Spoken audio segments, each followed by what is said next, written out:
Happy Thursday, witches.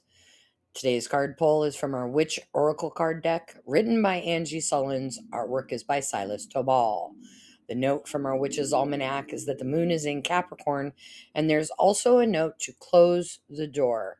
And this note fits perfectly with today's card pull. The Story Keeper. We are all made of moonlight and stories. The night and the trees are well aware of this, which is why, when you need a change in your narrative, you would do well to seek their counsel. We tell ourselves stories that lift us up and encourage our potential and bring out our inherent magic. Other stories limit, diminish, or destroy our worth. You are being asked right now to consider which stories you are listening to and which ones you are telling. Telling a story of empowerment will bring you a surge of energy. Notice how your shoulders drop and your breath deepens and your heart warms when you tell those stories. Now, when you tell yourself a story of scarcity or disempowerment, this leaves you tight and small and cramped. You're trying to cut off your legs and your arms to fit in someone else's idea of the box that we're supposed to be living in. While we are very selective about the books we read and the stories that we watch on film, we are far less attentive and selective about the stories that we tell ourselves. Now's the time to question the narratives that you are allowing into the ear of your spirit.